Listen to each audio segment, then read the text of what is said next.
My sister got my share of the family business, so I took back what was rightfully mine without saying a word. I'm 29, and 6 months ago I discovered that my father had secretly transferred my half of our family's construction company to my sister while I was deployed overseas. What he didn't know was that I'd been quietly documenting everything for years, and when I finally made my move, I didn't just take back what was mine. I took everything and cut them out of my life forever. To understand what happened, you need to know about my family's business and why my father's betrayal cut so deep. My father, Robert, started Garrison Construction 30 years ago with nothing but a pickup truck and a toolbox. Over the decades, he built it into one of the most respected contracting companies in our county, specializing in commercial and residential projects that required precision and reliability. Growing up, I always assumed I'd inherit half the business alongside my sister Victoria, who's 2 years older than me. This wasn't some vague hope or childhood fantasy. Dad had told us countless times that the company would be split equally between us when he retired, and that we'd run it together as partners. These conversations happened regularly throughout my teenage years and continued through college. Dad would sit us down at the kitchen table and talk about his vision for our partnership, how our different skills would complement each other perfectly. Victoria had always been more interested in the business side, accounting, client relations, project management, while I gravitated toward the hands-on construction work, site supervision, and crew management. I chose to get my engineering degree specifically to complement her MBA, thinking we'd make the perfect combination to take Garrison Construction to the next level.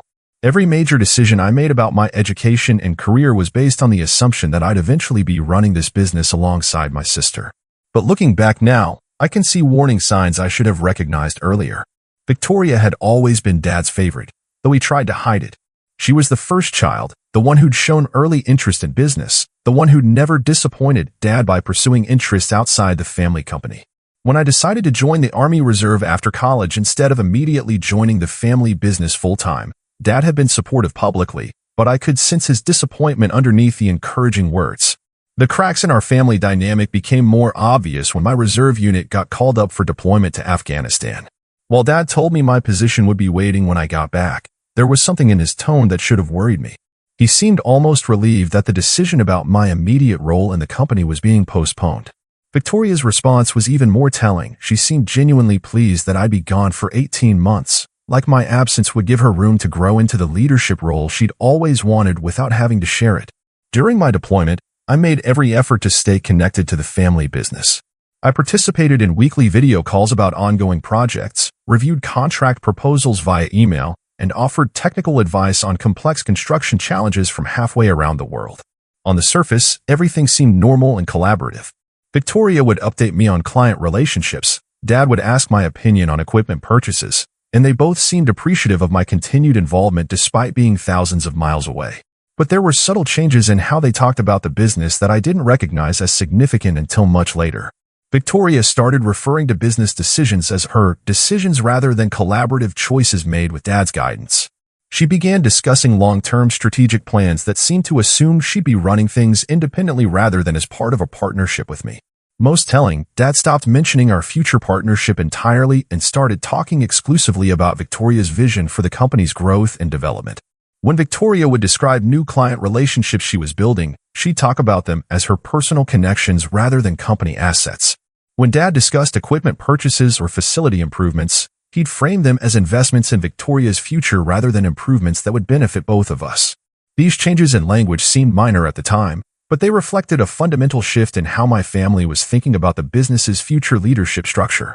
I should have confronted these changes directly, demanded clarification about what was happening to our agreed-upon partnership plans. But I was dealing with the intense stress of combat operations in a war zone, and I wanted to trust that my family would honor the commitments they'd made to me throughout my life. I convinced myself that the changes in their language were just reflecting Victoria's increased day-to-day responsibilities while I was deployed, not a fundamental alteration of our long-term arrangement. That trust was the biggest mistake of my life.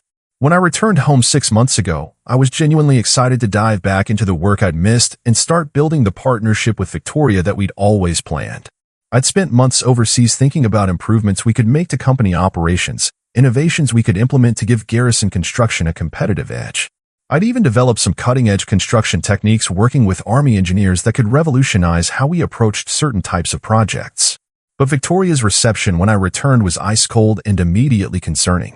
She seemed genuinely irritated by my suggestions for operational improvements, dismissive of the innovative techniques I learned overseas, and defensive when I asked about changes that had been made in my absence. When I brought up my official position in the company and asked when we'd start transitioning toward the joint ownership structure Dad had always promised, Victoria gave me an answer that should have prepared me for what was coming. Dad and I have been talking extensively about the best way to structure things going forward, she said with a carefully neutral tone that immediately put me on alert. The business has grown significantly while you were deployed, and we need to figure out what role makes the most sense for you now that you're back. That phrase, what role makes sense for you, told me everything I needed to know about how fundamentally things had changed. The plans for our equal partnership had been abandoned, and they'd apparently spent months deciding my future without bothering to include me in any of those conversations. When I kept pressing for clarity about my ownership stake and partnership role, I consistently got vague responses about needing to assess the current business situation and determine the best path forward for everyone involved. Victoria acted like my questions about my own future in the family business were somehow unreasonable or premature, as if wanting to understand my role in a company I'd spent my entire life preparing to help run was pushy or entitled behavior. Finally, after weeks of getting nowhere with Victoria, I went directly to Dad and demanded to know what was happening with the ownership structure and partnership plans we'd discussed for years. His response ended our relationship forever and showed me exactly what kind of man I'd been calling father for 29 years. Son, the business situation has evolved significantly while you were deployed, Dad said, refusing to meet my eyes while delivering what was clearly a prepared speech. Victoria has been running things successfully on her own, and we've decided that it makes more sense for her to have full ownership going forward. You'll always have a job here, of course, but the partnership structure just isn't practical anymore given how things have developed. I felt like I'd been physically assaulted. The room seemed to spin as I processed what he was actually telling me. What do you mean Victoria has full ownership? What happened to splitting the business equally between us? That was always more of a general idea than a concrete plan, Dad said, completely rewriting the history of specific promises he'd made to me for decades. Victoria has proven she can handle the full responsibility of running the company, and frankly, your decision to pursue military service showed that you're not as committed to the business as she is. That last sentence revealed the real motivation behind their betrayal. My military service, which Dad had claimed to support and be proud of, was now being weaponized as evidence that I didn't deserve my share of the family business. They'd taken my patriotic duty to serve my country and twisted it into proof that I was somehow less worthy of inheriting what I'd grown up believing would be partially mine. I served my country for 18 months, I said, trying to keep my voice steady despite the rage building inside me. That doesn't make me less committed to our family business. It makes me a better leader and a more capable manager. No one's questioning your service, Victoria said, appearing in the doorway like she'd been listening from the next room, clearly ready with her own justification for stealing my birthright. But the business couldn't wait for you to get back. I'd been here building client relationships, securing major contracts, making all the difficult day-to-day decisions. It doesn't make sense to disrupt that momentum now by bringing in a partner who's been absent for 18 months. I realized then that this wasn't a recent decision forced by unexpected circumstances. This was a carefully calculated plan that had been in motion for months, possibly even years. Victoria had used my deployment as the perfect opportunity to position herself as the indispensable heir while systematically painting me as an unreliable outsider who'd chosen military service over family loyalty and business commitment. The most devastating part was seeing how completely they convinced themselves that their betrayal was justified. Dad genuinely seemed to believe that my military service was evidence of divided loyalty rather than honorable public service. Victoria clearly thought she'd earned sole ownership through her work during my absence, conveniently ignoring the fact that she'd only had the opportunity to prove herself because I was serving overseas. They'd stolen my inheritance and convinced themselves they were doing the right thing. But as I sat there listening to their self-serving justifications, I made a decision that would determine everything that happened next. Instead of exploding in anger or making threats I couldn't back up, I decided to respond strategically. Military training had taught me not to make emotional decisions when under attack, but to assess the situation carefully and plan a response that would achieve my actual objectives rather than just making me feel better in the moment. I need some time to process this, I said, standing up from Dad's desk. We'll talk more later. I walked out of that office knowing that my relationship with both of them was over forever, but I wasn't going to tell them that yet. I was going to let them think they'd successfully stolen from me while I quietly planned their destruction. Over the next several weeks, I used my legitimate access to company files and records to investigate exactly what had happened during my deployment. What I discovered was even worse than I'd imagined and provided all the motivation I needed to completely destroy what they'd built. 3 months into my deployment, Dad had transferred his ownership shares to a family trust with Victoria as the primary beneficiary. 6 months later, the corporate structure had been completely reorganized to designate Victoria as sole owner, with legal documentation stating that my military service constituted abandonment of business responsibilities. That voided any previous ownership agreements or promises. But the most damaging discovery was a series of emails between Victoria and Dad discussing their strategy for handling my return. They'd spent weeks planning exactly what to tell me, how to frame my military service as evidence of divided loyalty, and how to offer me a subordinate position that would keep me in the family business without giving me any real power or ownership stake. Marcus has always been more of a worker than a leader, Victoria had written in one particularly revealing email. Giving him a senior site manager position will keep him satisfied while ensuring I maintain complete control of all strategic decisions and business direction. Reading that email was the moment I decided that both of them needed to be completely eliminated from my life. Victoria didn't see me as her brother or potential business partner. She saw me as a threat to be neutralized and then managed. Dad had enabled her plan because it was easier than having difficult conversations about fairness, shared inheritance, and honoring promises made to both his children. They'd both shown me exactly who they were when they thought they could get away with betraying me. I was going to make sure they lived with the consequences of that revelation forever.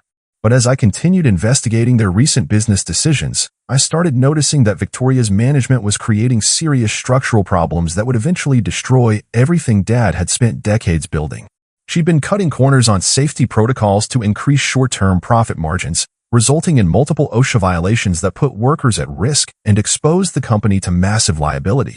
She'd overbid on several major contracts, promising completion dates that were mathematically impossible given our crew capacity and available resources. Most significantly, she'd been systematically skimming money from project budgets to fund an expensive renovation of the company headquarters, treating company resources like her personal renovation fund.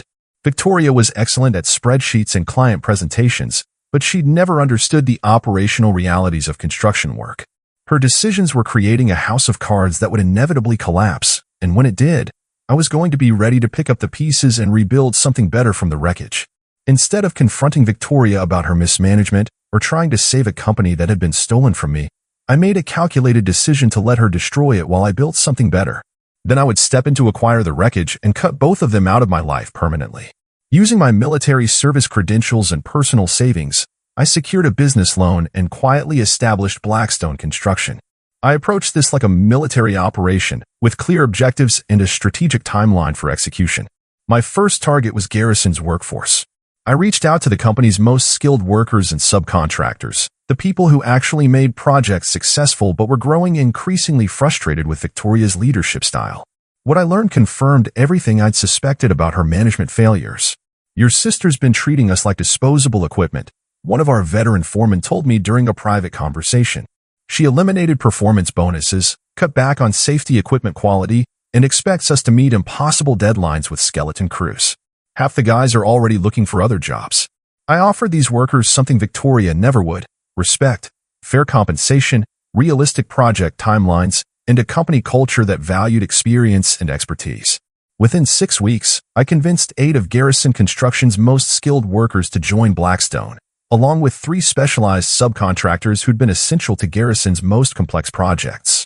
The response was immediate and devastating for Victoria. Losing her most experienced workers simultaneously left her scrambling to complete existing contracts with an inexperienced crew that didn't understand Garrison's quality standards. The specialized subcontractors who joined me had been handling critical electrical and plumbing work that Victoria couldn't easily replace. But I wasn't finished. I also reached out to Garrison's client base, particularly those who'd been expressing dissatisfaction with the declining quality of work under Victoria's management. I didn't need to badmouth the family business directly. I simply presented Blackstone Construction as a company founded on the traditional values of quality workmanship and reliable service that Garrison had once represented. The results exceeded my expectations. Our first month, Blackstone Construction secured contracts worth over $400,000, including 2 major projects from former Garrison clients who specifically requested to work with me because they trusted my reputation for excellence and reliability. Victoria didn't realize what was happening until it was too late to stop it. When she finally called me, 3 months after I'd started poaching her best people and clients, She was barely containing her panic. "What the hell do you think you're doing?" she demanded. "You're systematically destroying our family business out of spite." "I'm running my own company," I replied with complete calm. "If that's destroying Garrison Construction, maybe you should examine why your workers and clients prefer to work with me instead of you. This is Dad's life work, and you're tearing it down because you didn't get what you wanted. Dad's life work was built on quality and integrity. You abandoned those principles when you stole my inheritance and started cutting corners to boost your profit margins. Now you're facing the consequences of your own poor decisions." The conversation confirmed what I'd already suspected. Victoria had never considered that her actions might have consequences. She'd stolen my inheritance and driven away the company's best people, but somehow she still expected me to prioritize protecting what she'd built over pursuing my own success. Over the following months, Victoria's situation deteriorated rapidly. The OSHA violations from her corner cutting had triggered a federal investigation that would result in massive fines and potential restrictions on future government contracts. The penalty payments from delayed projects had drained Garrison's cash reserves.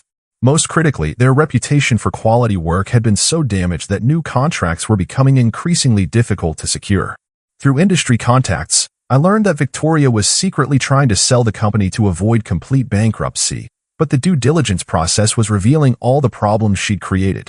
No serious buyer was willing to take on Garrison's liabilities and regulatory issues at a price that would leave anything meaningful for Victoria and Dad. That's when I submitted my formal offer to purchase Garrison Construction's assets through bankruptcy proceedings. My offer was strategically calculated, enough to cover their debts and provide Dad with a modest retirement, but structured to ensure that Victoria would walk away with nothing more than the salary she'd been paying herself while destroying the company. When Victoria received my acquisition offer, she showed up at my office in a fury that quickly transformed into desperate pleading. "We can still fix this," she said, but her voice lacked any conviction. "If you come back as a partner, we can rebuild what we had before. What we had was built on lies and your systematic plan to steal my inheritance. There's nothing left to rebuild because you've destroyed everything that made Garrison Construction worth inheriting. I made mistakes, but we're still family." That word again. Family. They kept using it like it was a magic phrase that would make me forget what they'd done and how completely they betrayed my trust. "Family doesn't steal from each other," I said. "Family doesn't use someone's military service as an excuse to cut them out of their inheritance. You showed me exactly what our relationship means to you. Now you get to live with the permanent consequences of that choice." The acquisition went through 8 weeks later. Garrison Construction's assets, client contracts, and remaining workforce became part of Blackstone Construction. Dad received enough money to retire comfortably, but Victoria walked away with nothing except the devastating knowledge that her brother had systematically destroyed everything she'd tried to build. Dad made one final attempt to salvage our relationship during the paperwork signing. "I know we hurt you," he said, looking older and more defeated than I'd ever seen him. "But you're still my son. There has to be a way we can move forward as a family. You stopped being my father when you chose Victoria over me," I replied without any emotion. "When you had to decide between honoring your promises to both your children or making things easier for your favorite, you chose favoritism and theft. That choice came with permanent consequences that you're going to live with for the rest of your life. Can't we at least try to rebuild some kind of relationship? Dad, you taught me that trust is earned through consistent actions, not empty words. Your actions showed me that my military service made me less worthy of your respect and inheritance. That's not something I can forgive, forget, or pretend didn't happen." He left without another word, and I haven't seen or spoken to either of them since. The combined company is now more successful than Garrison Construction ever was under Victoria's management. We've built a culture based on excellence, loyalty, and mutual respect, values that my father taught me but failed to practice when it mattered most. The workers who stayed through the transition have told me stories about Victoria's management that confirmed I made the right choice in cutting her out completely. "Your sister was planning to replace most of us with cheaper, inexperienced workers," one of the veteran foremen told me. "She was treating the company like her personal bank account while expecting us to work harder for less money. You didn't just save the business, you saved all of our jobs and livelihoods." 6 months after the acquisition, Dad made one final attempt to contact me. He showed up at my office unannounced, looking frail and desperate in a way that might have moved me before I learned what kind of person he really was. "I miss my son," he said simply. "I know what we did was wrong, but you're the only family I have left that matters." For a brief moment, I almost felt sorry for him. Then I remembered sitting in his office while he explained that my military service proved I wasn't committed to the family business. I remembered reading the emails between him and Victoria planning how to handle my return like I was a problem to be managed rather than a son who deserved respect and honesty. You miss having me in your life now that you've lost everything and Victoria's management destroyed your legacy, I said. But when you had to choose between doing right by me and making things easier for Victoria, you chose Victoria and theft. When you had to decide between honoring decades of promises to me and rewriting history to justify cutting me out, you chose betrayal. Those choices came with permanent consequences. Some things should be more important than business, he said, apparently still not understanding what he'd actually done. You're absolutely right. Trust, honor, and keeping your word to your children should be more important than business. But you taught me that they're not, at least not to you. You showed me that family loyalty only runs one direction in our family, and I'm done pretending otherwise. He left without another word. 2 weeks later, I heard through industry contacts that he'd moved to Florida to live near Victoria, who'd apparently found work as a project manager with another construction company. I felt nothing when I heard the news except relief that they were far away from everything I'd built. The experience taught me that family loyalty is supposed to be mutual. Victoria and Dad demanded my loyalty while planning to betray me, then expected immediate forgiveness without offering any real accountability for their actions. They wanted all the benefits of family relationships without accepting any of the responsibilities that come with them. Some people think I'm too harsh, that blood should count for something even when family members systematically betray you. But I've learned that unconditional forgiveness just enables more betrayal. Victoria and Dad needed to understand that their actions had permanent consequences, even within families. I sleep well at night knowing that everyone in my life now has earned their place through merit and mutual respect. I'm no longer surrounded by people who smile to my face while planning to stab me in the back. The business is thriving beyond anything Garrison Construction achieved under Victoria's leadership. My employees are loyal because they're treated fairly and with respect, and my clients trust me because I've never given them reason not to.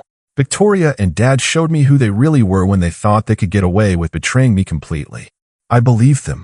Now they get to live with the consequences of those choices while I enjoy the success I built without them.